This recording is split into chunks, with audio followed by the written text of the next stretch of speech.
Y estamos en estos pocos minutos que nos restan para poder charlar el tema de la marca de la bestia y si hay alguna manera de poder vincular ese famoso pasaje del libro de Apocalipsis capítulo 13 a partir del verso 16 con la idea de la implantación de un microchip, ¿no? Pero para arrancar, hermano, me gustaría saber tu opinión con respecto al libro de Apocalipsis. ¿Por qué digo esto? Porque, a ver, sea que ocurre algo, no sé, ya sea en la atmósfera, ya sea que ocurra algo en el plano más, en el plano del universo, ¿no? A través de los cuerpos celestes y demás, sea que ocurran terremotos, hambres y demás. Por lo general, muchos cristianos asociamos todas esas cosas que pueden llegar a ocurrir con algunas afirmaciones que solemos encontrar en el libro de Apocalipsis. Entonces me pregunto lo siguiente. ¿Es correcto entender el libro de Apocalipsis de esa manera? ¿No lo es? ¿Nos podrías clarificar un poquito de qué se trata el libro de Apocalipsis y cómo deberíamos de entenderlo? Sí, perfecto. Fíjate, para entrar en materia ya, es bueno primero aclarar que por la naturaleza del evento, de la entrevista, nos toma, qué sé yo, una hora como máximo, y hay muchas cosas que en medio de ella tal vez no podríamos abarcar, porque cualquier tema que tenga que ver con la Biblia o cualquier tema teológico, filosófico, implica mucho tiempo, implica un sinnúmero de discusiones de por qué decimos esto, por qué creemos esto, o qué nos dice la evidencia. Eso es lo primero. También que puede ser que en medio de las transmisiones o de lo que va a transcurrir esta tarde, las personas puedan captar una idea que no es la que se quiera dar o la que uno pretenda dar. Y en dado caso, si usted quiere estar 100% seguro de lo que se transmite o se dice, es bueno contactar a la persona, en este caso a Santiago, o contactarme a mí y preguntarme. Yo agradezco, y voy a tomar un espacio, 2 minutos para esto, de que una persona con relación a la entrevista pasada, donde hablamos de Dios y si era malo en el Antiguo Testamento, alguien me escribió para esclarecer algunas cosas, gracias a Dios por las observaciones, y tuvimos una buena charla donde se esclareció y se explicó que lo que se pudo entender de que decíamos que todo en el Antiguo Testamento era figurativo o que no había nada literal, esa no era la intención, sino que hablamos de contextos de guerras, etcétera, etcétera. Simplemente para hacer esta aclaración y agradecer a la persona en este caso que me escribió para hacer la pregunta, que es lo debido, antes de suponer fulano cree esto o yo entendí esto, lo ideal sería acercarnos a la persona para preguntarle. Y la persona entendió que según nosotros hablamos, concluimos en esa ocasión de que todo en el Antiguo Testamento era hiperbólico. No, esa no fue la intención. Hablamos en un contexto de guerra y hablamos que no eran todas las guerras. Y alguien preguntó que cómo saber eso y hablamos de que la Biblia nos deja saber si hay guerras que fueron reales, la guerra contra los filisteos ordenadas por Dios, donde Dios decía, consultaban a Dios, subiremos, no, sí, suban, peleen. O sea, en el Antiguo Testamento hablan de guerras literales. Hay algunas que el texto bíblico nos deja saber cuáles son hiperbólicas y cuáles no. Con relación al tema, y siguiendo el tema, quería hacer esa aclaración y disculpa que tomara esos minutos. Con relación al tema, el libro de Apocalipsis es un libro que muchas veces es como temido por parte de la cristiandad, tal vez por lo complejo, o tal vez por lo que implica el adjetivo apocalíptico, el hecho del fin del mundo y un sinnúmero de cosas como se vende en la cultura popular o como lo hemos entendido nosotros. Y tal vez eso es lo que genera una especie hasta de miedo por parte de los creyentes de estudiarlo. Es muy difícil uno encontrar iglesias o un sinnúmero de creyentes que te digan, sí, yo me dediqué a estudiar Apocalipsis. Y más o menos lo que saben de Apocalipsis se debe a cuentos o novelas o dichos de otras personas. Incluso la teología de Apocalipsis dentro de ciertas fracciones dentro del cristianismo se ha construido a partir de novelas como esta. Me voy a tomar la libertad de mostrarla. Yo compré ese libro hace mucho tiempo. Habla del regreso glorioso. Creo que Tim LaHaye escribió un sinnúmero de novelas donde habla de lo que va a pasar sobre Apocalipsis y esas cosas. Y lamentablemente muchas personas construyen su escatología o su teología del fin a partir de novelas y no de lo que dice específicamente el texto bíblico. Y nosotros tenemos que hacer teología a partir de lo que dice el texto bíblico, no a partir de novelas. La novela no es que está mal. Está mal cuando nosotros hacemos de la novela teología. Entonces, para hablar un poco de Apocalipsis, Apocalipsis es un libro que tiene ese nombre porque habla de revelación. Eso es lo que significa el vocablo Apocalipsis, revelar. Y es así que introduce el libro, hablándonos de cómo Juan recibe la revelación de Jesucristo. Y además de un nombre, Apocalipsis pertenece a un género literario propiamente judío, quienes fueron los que desarrollaron este tipo de género literario. La característica del género apocalíptico implica que una persona recibe visiones a partir de un ser divino o un ser angelical. En este caso, en el caso de Juan, el ángel por medio del cual nuestro Señor Jesucristo envía las revelaciones a sus siervos de las cosas que están sucediendo y las que van a suceder pronto. Entonces, Apocalipsis pertenece a un género literario en la época donde los judíos comenzaron a escribir lo que conocemos como libros apócrifos, o la tradición católica lo conoce como libros deuterocanónicos. Hay libros apócrifos del Antiguo Testamento que es de carácter apocalíptico, como el libro de Enoch, el Apocalipsis de Abraham y un sinnúmero de cosas que tienen la característica de Apocalipsis, pero no se parecen tanto a Apocalipsis en el término de profecía. O sea, hay escuelas de interpretaciones de Apocalipsis que entienden que el libro también es de carácter profético, porque Apocalipsis, al igual que el Génesis, tiene sus escuelas de interpretaciones. Está la escuela alegórica, que como el nombre lo dice, alegoriza todo. Está la escuela histórica, que entiende que todos los eventos de Apocalipsis van ocurriendo en la historia y no necesariamente a un fin. Está la escuela futurista, que dice que todo a partir del capítulo 4 pertenece al futuro. Está la escuela preterista, que dice que todo lo que narra Apocalipsis se cumplió en el pasado. La escuela cíclica, la escuela tipológica. O sea, hay muchas escuelas de interpretación de Apocalipsis. Y a la hora de interpretar las cosas, muchos lo hacen desde su propia escuela. Aunque yo pertenezco a una escuela, yo pertenezco a la escuela futurista, yo entiendo que el texto al final es que nos va a decir qué escuela es la correcta y no es la escuela que nos va a decir qué parte del texto o si el texto es correcto en lo que interpretamos. Al final, lo que nosotros tenemos que hacer, así como dijimos en la entrevista donde hablamos de Dios y la moral, lo que nosotros tenemos que hacer es ir al texto bíblico y dejar que sea el texto bíblico que nos ayude a construir nuestra escuela de interpretación, nuestra teología, y no nuestra teología o nuestra escuela de interpretación que nos ayude a construir el texto bíblico. Entiendo, perfecto, perfecto. De hecho, esto me ayuda a poder hacerte mi siguiente pregunta, ¿no? Porque digo, a ver, también es bueno, obviamente, de manera indiscutible, para entender un texto, comprender el contexto en el que se encuentra, ¿no? Y no solamente el contexto en cuanto a el escrito, sino más bien el contexto cultural que se vivía, ¿no es cierto? Cómo es que se vivía y demás. Y ahí es que me pregunto yo, este tipo de marca, ¿no? Que vuelvo a mencionar, aparece en Apocalipsis capítulo 13 a partir del versículo 16, que parece de que es puesta en la mano y en la frente. ¿Es algún tipo también de práctica que podemos encontrar en el pasado? ¿Se asocia de alguna manera con algún tipo de práctica en el pasado? Sí, fíjate, tú has dicho algo clave que nosotros tenemos que entender siempre, y lo voy a repetir.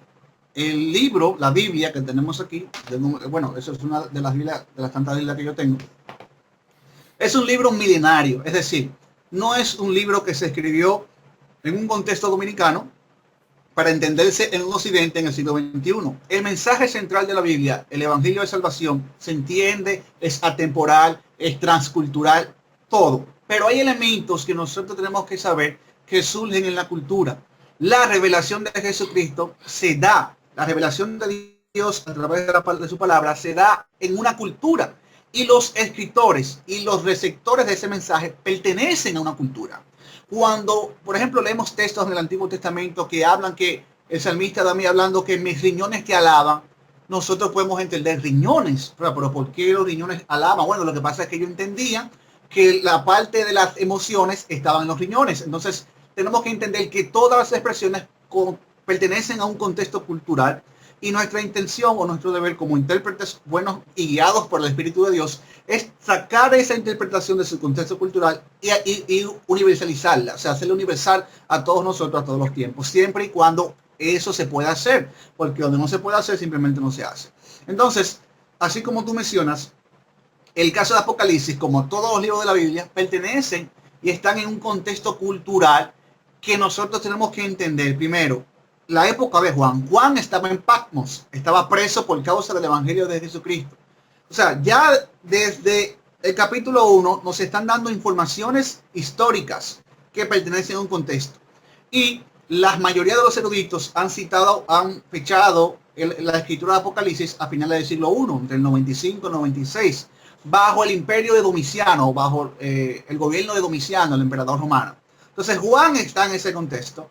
Él escribe a personas de ese contexto. O sea, Dios no le va a decir a Juan, escríbele a la persona del siglo I, diciéndole que en el futuro van a aparecer carros más cafón, porque habría que escribir 2 o 3 Biblias más para explicarle a esa persona qué es un vehículo, claro, qué es un motor de combustión interna, cómo se mueve. O sea, Dios habla en aspectos culturales y dentro de la cultura, y las personas se entienden en esa cultura. El caso de la marca no escapa a eso. En la época de Juan y a través de los siglos, era una práctica común marcarse o poner una especie de sello a las personas. A los esclavos, cuando se escapaban y se volvían a capturar, se les marcaba para hablar de ellos como esclavos rescatados o que se han vuelto a capturar. A estas marcas se les conocían como estigmas. Por eso es que Pablo dice que él tiene las marcas de Jesucristo, está dando las estigmas de Jesucristo.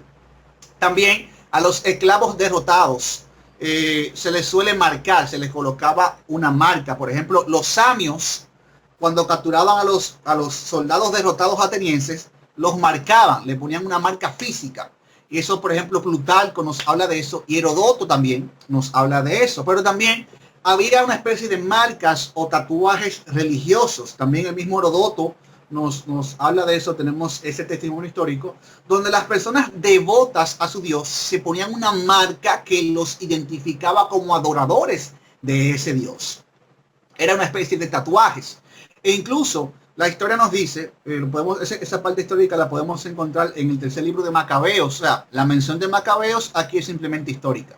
Macabeos 2:29 nos dice que Ptolomeo Filopator, a los judíos que querían que se les censara o pertenecer al censo que le estaba haciendo, él los marcaba con la ramita, una ramita que identificaba a los adoradores de Dionisio. Era una especie de marca.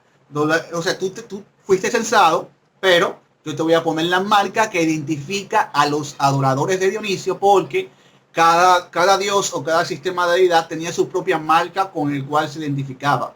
La marca de la ramita, ese es un adorador de Dionisio. X marca, eso es un adorador de Atenas, es un adorador de Diana. O sea, cada deidad tenía una marca que lo identificaba, y sus devotos se colocaban una marca para ser identificados como adoradores de esa deidad. Incluso hay algo curioso con esto dentro de las escuelas de interpretación de Apocalipsis. Hay algunos que dicen que esta mención de Apocalipsis 13, o sea, yo no estoy diciendo que es así, estoy diciendo que hay algunos que dicen eso.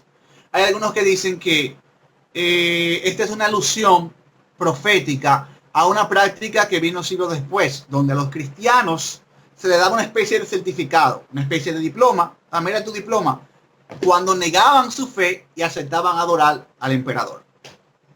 Mirá qué interesante, claro. A ver, es sumamente importante cuando estudiamos la Biblia entender todas estas cosas periféricas en cuanto a lo que tiene que ver con el texto bíblico. Tenemos que estar bien situados en el tiempo en el que fue escrito, cuáles son las costumbres, la cultura, cuáles son no solamente las costumbres del pueblo que está siendo descrito, sino también de los pueblos a su alrededor. Eso nos va a ayudar muchísimo a la hora de poder hacer una correcta exégesis del pasaje. Ahora, mi pregunta, estoy obligado a ir a lo siguiente, ¿no es cierto? Sabiendo esto, nosotros cuando abrimos la Biblia y leemos específicamente Apocalipsis 13 del versículo 16 al 18, ¿estamos justificados en pensar que esto es un chip? ¿La Biblia me da al menos alguna pista con respecto a que la mejor conclusión acerca de qué es esta marca es un chip? Eso es una muy buena pregunta. Y lo primero es que la palabra para marca que usa aquí Apocalipsis, el griego charagma, no deja por ningún lado ni nos dice o nos da indicio de que habla de un chip. Eso es lo primero. Como acabo de mencionar, Juan escribe en un contexto. Ahora, te puedo decir que eso tampoco quita la posibilidad, porque el hecho de que hable de marca no quiere decir que no pueda ser en un futuro lejano, si el pasaje se refiere a eso, etcétera, etcétera. No voy a entrar en ninguna escuela de interpretación, pero tampoco quita la posibilidad. Ahora, el texto bíblico no lo dice por ningún lado. El texto bíblico, yo he escuchado a personas que se dedican a la escatología decir que la palabra para marca en Apocalipsis 13 y 16 es micro o micro. Eso es mentira. La palabra para marca es charagma y habla de una señal física, y el contexto cultural e histórico que acabamos de mencionar lo muestra, porque se marcaba físicamente y visiblemente para identificarse con alguien. Eso es lo primero. Lo segundo es que vamos a decir que deducir que es un chip corresponde más a fantasías que a lo que dice el texto bíblico. Cuando yo hablo de fantasías, es que yo he leído libros y personas diciendo, dando evidencia de que debe ser un chip. O sea, primero, el carácter del libro no nos dice eso, ni tampoco nos manda. O sea, el propósito de Apocalipsis no es leer los acontecimientos históricos como si fuera un periódico, no es buscar Apocalipsis y decir, no, esto se cumplió. Esto no, o sea, eso no es el propósito de Apocalipsis. El propósito de Apocalipsis es hacerle ver a los siervos de Dios que estaban sufriendo en ese momento, y a todos nosotros que a través de las edades padecemos sufrimiento, es que al final Dios va a destruir el mal, va a juzgar la maldad, y los que le sirven a él van a recibir la bendición de tener una eternidad con él. Ese es el propósito general, que dentro de ese propósito general hay muchos propósitos específicos y muchas menciones específicas o periféricas. Pero sacar la conclusión de que Apocalipsis 13, 16 habla de un chip pertenece más a fantasía, a un género novelista que a otras cosas. Por ejemplo, este es otro libro, otra literatura de este tipo que existe, no sé si se puede ver. Bueno, dice El control del anticristo. Y este autor dice en su momento que el control del anticristo era a través del código de barra. Y darse unas explicaciones y unas cosas que pertenecen más a especulaciones que lo que nos manda el texto o nos dice el texto. Yo mencioné ahorita que independientemente de toda escuela, hay que ir al texto. Yo pertenezco a una escuela de interpretación, tanto de Apocalipsis como en términos escatológicos. Yo soy pre-tribulacionista, pre-milenarista y un sinnúmero de cosas, pero mis sistemas se caen y se van por el suelo cuando yo tengo que leer la palabra de Dios y ver qué me dice la Biblia en ese contexto. Y para eso existe la exégesis. Nosotros empezamos a leer, por ejemplo, Apocalipsis 13 y 16. Y lo primero que vemos es que la expresión de que la segunda bestia, a quien el Apocalipsis mismo identifica como el falso profeta más adelante, la segunda bestia da la orden o hace la acción de que se le ponga una marca. ¿Que se le ponga una marca a quién? Si nosotros vemos los versos más atrás, que se le ponga una marca a las personas que voluntariamente eligieron o se dedican a adorar la imagen. Eso es lo primero, eso es lo que nos dice el texto. Hay que sacar las ideas del texto. Tenemos a un grupo de personas que el mismo Apocalipsis 13 identifica como personas que no están escritos en lo que Apocalipsis llama el libro de la vida.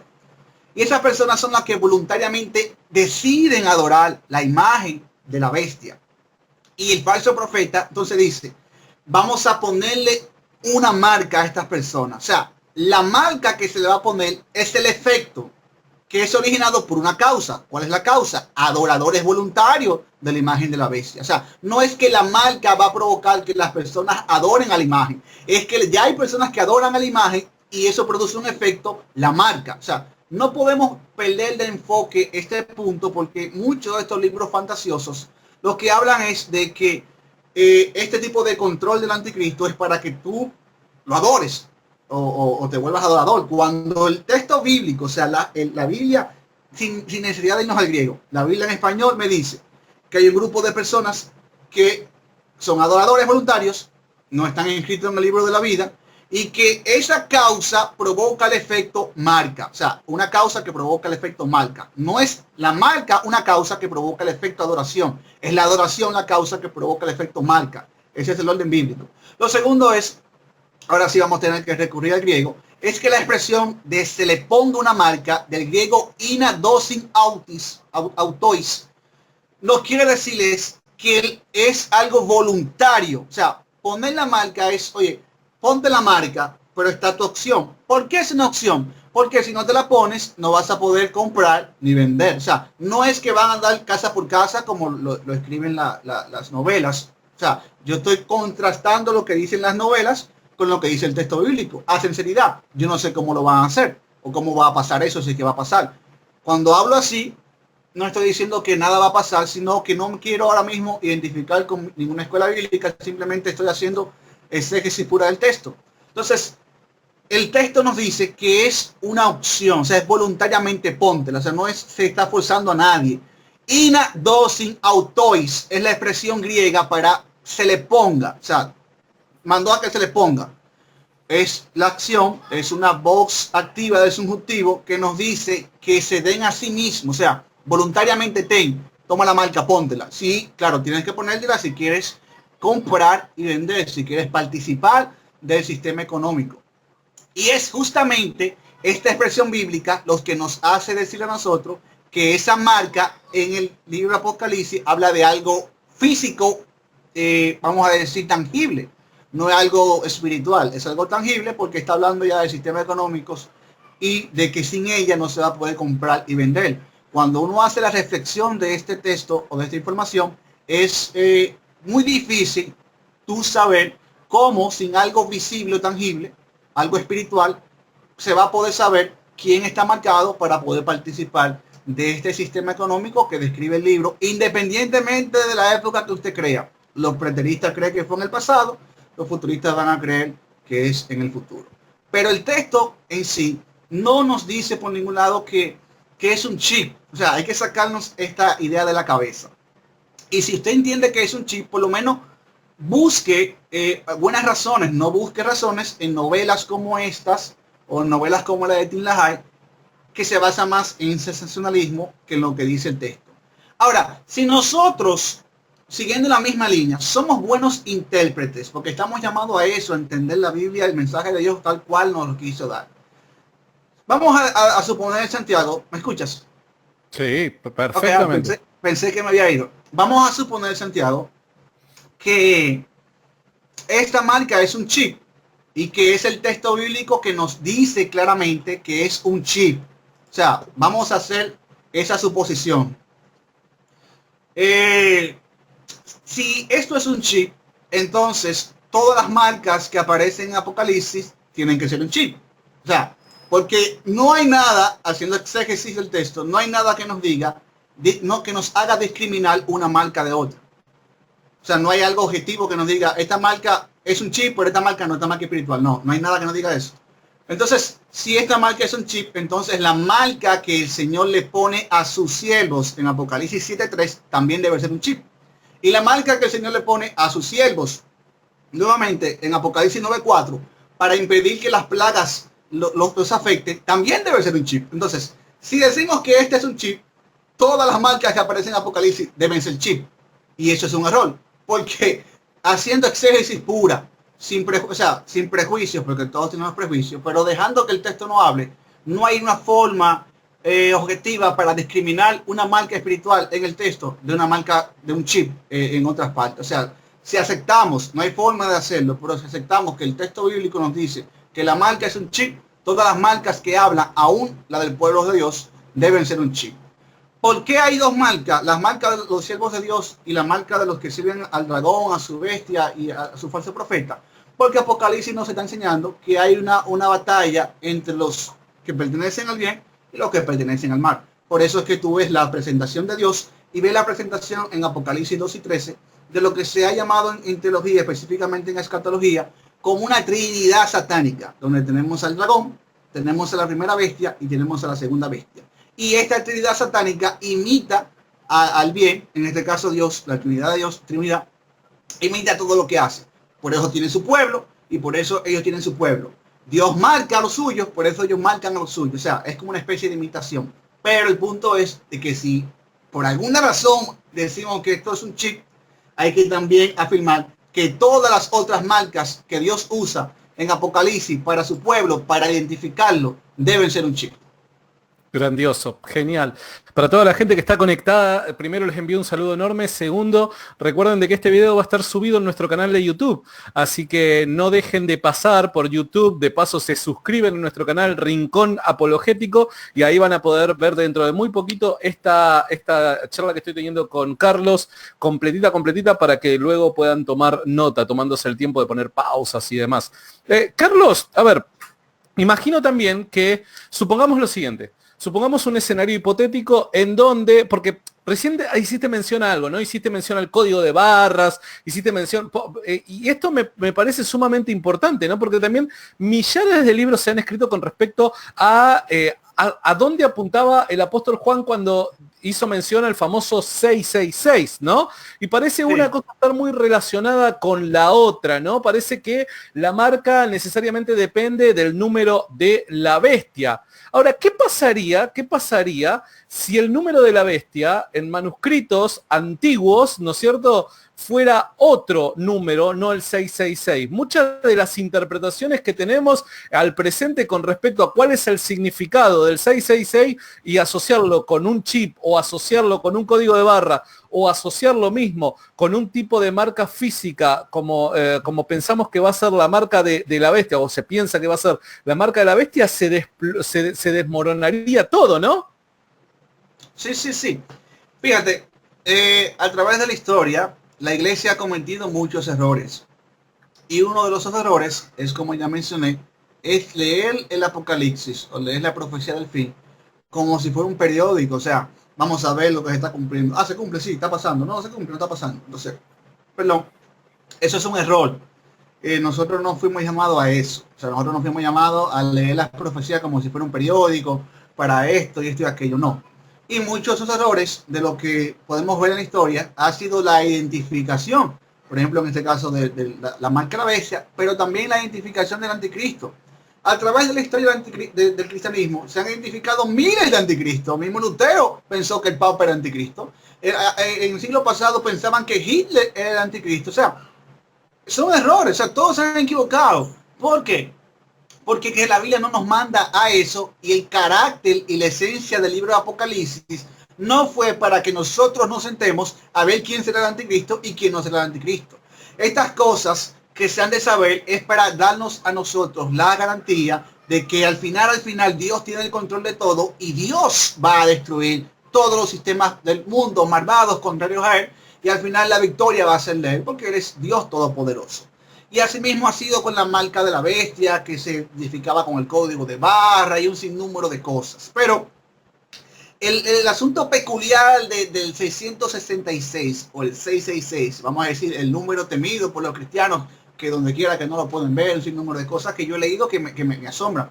Pero lo primero es que, como tú bien decías, ese número del 666 lo tenemos nosotros, por ejemplo, en nuestras Biblias, a través de manuscritos, de los cuales nuestras Biblias son productos, pero existen otros manuscritos, e incluso el manuscrito más antiguo que tenemos, el P115, de los manuscritos se catalogan, hay una especie de nomenclatura para catalogarlo, y hay uno que se conoce como el P115, que no tiene el número 666. En vez de decir 666, dice 616. Pero no solamente eso, tenemos otro manuscrito que dice que en vez de 666, el número es 646. Y no solamente eso, tenemos otro manuscrito que en vez de decir 666, dice que es 675. Este manuscrito se catalogó como el 2344. Entonces, fíjense lo esencial de esto, y es entender que lo relevante del número, lo relevante de esta marca, no es el número, como el mismo libro especifica, el mismo Juan especifica en su libro Apocalipsis, no es el número, es el nombre del número. O sea, ni siquiera el número es relevante, porque tenemos familias de manuscritos donde aparecen 616, aparece 646, aparece 685, entonces ¿cuál de todos los números es? El número es irrelevante. Lo que es importante es el nombre que envuelve el número. Y aquí otra vez tenemos que apelar al contexto cultural. Yo, como dominicano o cristianos dominicanos del siglo XXI, no van a entender la expresión el nombre de su número si no hacen un viaje hacia el pasado, hacen un viaje intelectual, cultural al pasado, para entender qué pasaba en la época de Juan, que él hablaba de algo que todos conocían y hoy nosotros no conocemos. Por eso es importante la interpretación, la hermenéutica. Y aunque yo no soy muy dado a escribir sobre hermenéutica y a exponer sobre hermenéutica, bueno, yo sí soy profesor de hermenéutica, pero aunque yo no soy muy dado a hablar sobre esto, es el pilar, o sea, es lo principal para nosotros hacer buena teología bíblica o buena teología exegética. Entonces, Juan habla de algo que todos en su época conocían. Tanto los hebreos como griegos tenían un alfabeto, un sistema de letras, que no poseían números. Entonces, ellos lo que hacían es lo siguiente. Las primeras 9 letras del alfabeto, tanto hebreo como griego, eran los números del 1 al 9. Las siguientes 9 eran los números del 10 al 90 y así sucesivamente. Había una práctica que luego se hizo, vamos a decir, el deleite de los rabinos en un tiempo posterior, que era la gematría, que es la práctica de contar números en los nombres. Cada nombre significaba un número, o se podía sacar un número de cada nombre por la combinación de letras. Entonces, ya dicho esto, entendemos por qué Juan habla del nombre de ese número, que es lo importante. O sea, lo importante es el nombre del número, no el número en sí. Que incluso nosotros tenemos evidencia de esta práctica en la antigüedad. Por ejemplo, hay una inscripción muy famosa en Pompeya que Deisman menciona en su libro, que dice así, de la siguiente manera: amo a aquella cuyo número es 545. ¿Usted quiere saber cuál es el nombre de esa mujer? Simplemente haga el trabajo de gematría y cambie el 545 y eso le va a dar un nombre, que era lo importante. Entonces, esta expresión era la expresión de amor para decir que esa persona amaba a esa mujer cuyo nombre en gematría se traduce a 545. Los rabinos tenían esa práctica, vamos a decir, esta fantasiosa o excesiva de usar la geometría en todo. A tal punto que ellos vieron, por ejemplo, cuando Abraham fue a rescatar a Lot, a su sobrino, él llevó 318 personas y los rabinos les gusta, usando la geometría, llegaron a la conclusión de que 318 se convierte al nombre de su siervo Eliezer. Nosotros podemos ver incluso en textos de la época como o posteriores y anteriores, como los oráculos sibilinos, en el capítulo 1, verso 324, vemos que el nombre Jesús tenía un equivalente numérico y curiosamente es 888, o sea, 888. Fíjate la coincidencia, un nombre repetitivo y triple, el nombre Jesús, porque el del griego, la I tenía un valor de 10, la H un valor de 8, la S un valor de 200, la O un valor de 70, la U de 400 y la S otra vez de 200.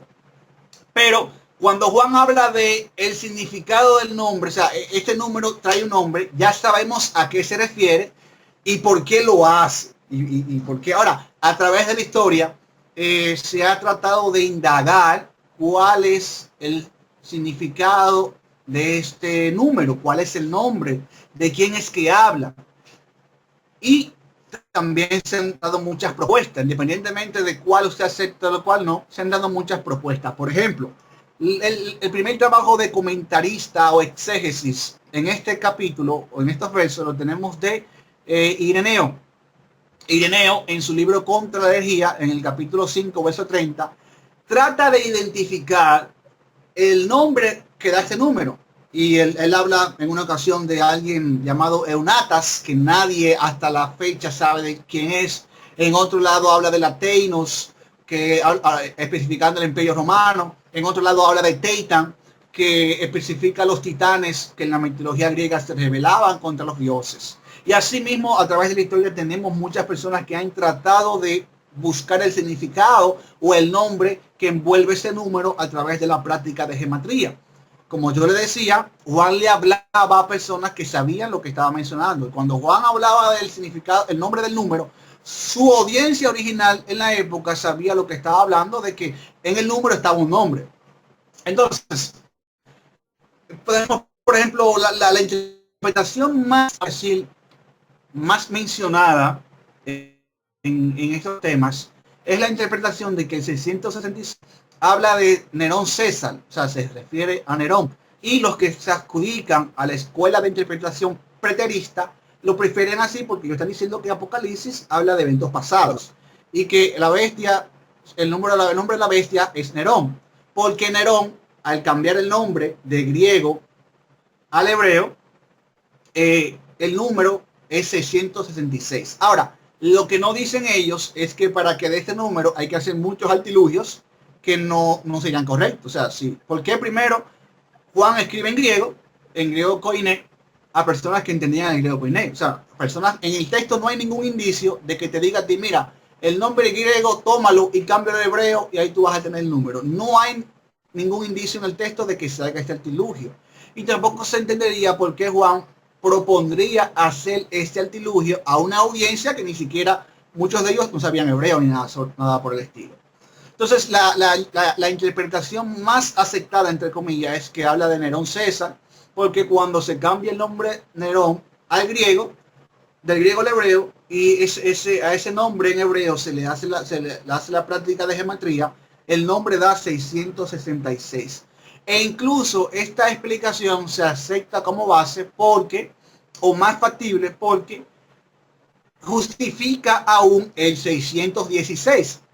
Porque si tú tomas el nombre de Nerón César y lo latinizas, o sea, lo traduces al latín, entonces te va a dar también 616. Pero algo que sí hay que decir es que el 616 en los manuscritos se explica más como un intento de los primeros cristianos de identificar a la bestia con Calígula, que también fue un emperador romano, porque su nombre latinizado también daba 616. O sea, fíjate que desde la antigüedad ha habido intentos de identificar el nombre que da este número y se han hecho muchos planteamientos, pero al final ninguno han sido tan certeros. Bueno, vamos a decir que ninguno han sido tan certeros. Los que son preteristas entenderán que sí, que han sido certeros, pero ninguno han sido certeros, y son de las cosas que vemos que Dios no nos dejó, vamos a decir, los indicios para saber qué significa eso. Simplemente nos está hablando de algo que si algunos creen que pasó en el pasado o algunos creen que va a acontecer en el futuro. A mi entender será en el futuro por muchas cosas que no tengo tiempo para explicar.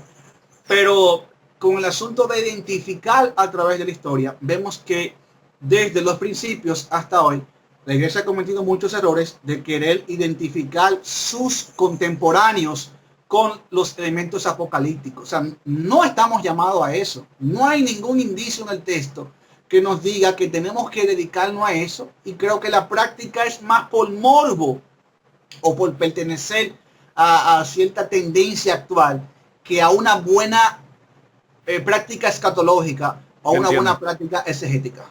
Entiendo. Hermano, te agradezco mil por este tiempo que nos has dado. Me queda un último minuto.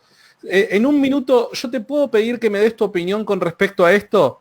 Supongamos de que el día de hoy, así como está el mundo, alguien diga, se tienen que poner un chip para poder comprar y vender. Aquellos cristianos que dicen que sí y aprueban la aplicación de este chip para poder no salir del sistema, ¿les sería contado como pecado a tu manera de ver el texto o no?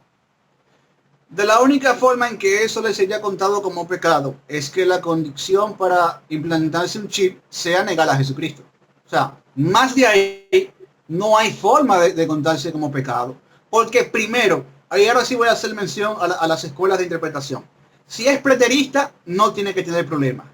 Si es historicista, tampoco tiene que tener problema. Y si es futurista, entonces él tiene que entender que a través de la Biblia nos dice que la marca va a venir cuando el anticristo y la primera bestia, la segunda bestia, se manifieste claramente y haya un sistema de adoración a esa persona, porque habla de persona en específico. O sea, primera bestia y segunda bestia sí puede hablar de un sistema, pero se refiere a una persona en específico que controla ese sistema. Entonces, si ese escenario no está, un futurista no puede entender que si ahora se dice, por ejemplo, implántese un chip por razones médicas, no puede entender que es la marca de la bestia.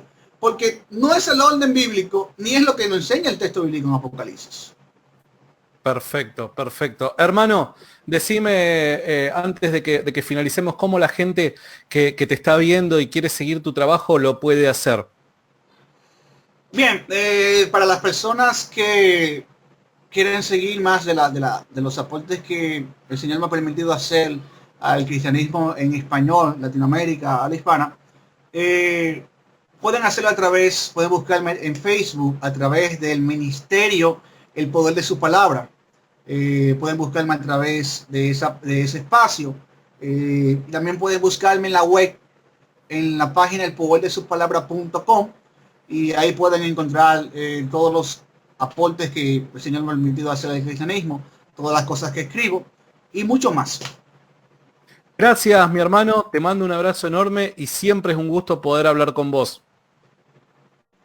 Siempre, siempre. Y quisiera unos minutos para aprovechar la oportunidad de hacerle llamado a las personas que nos escuchan y están comprometidos con el Evangelio de Jesucristo.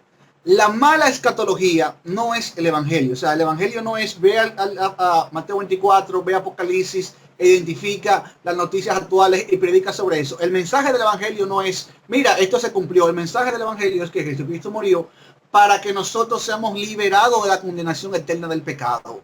La escatología responsable y buena es recibida y es aceptada. La escatología que no lo es, que es tendenciosa, que es sensacionalista, no puede ser confundida con el Evangelio. El mensaje del Evangelio es una cosa, la fantasía es otra. Vamos a predicar el Evangelio, vamos a incluirle que el Señor vuelve por nosotros, pero no añadamos más a eso. O sea, no creamos que las personas se van a convertir a Cristo porque es el fin.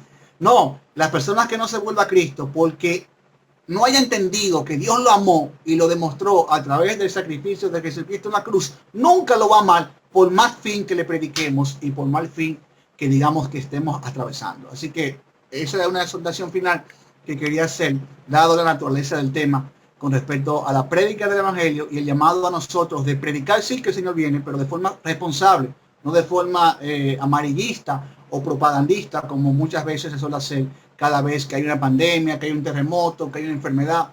El Señor viene, sí, pero predicamos el mensaje como Él quiere. Él murió por nosotros y vuelve por nosotros, porque nosotros tenemos que entender que Él nos amó primero y es nuestra respuesta a esa verdad que va a provocar un arrepentimiento genuino.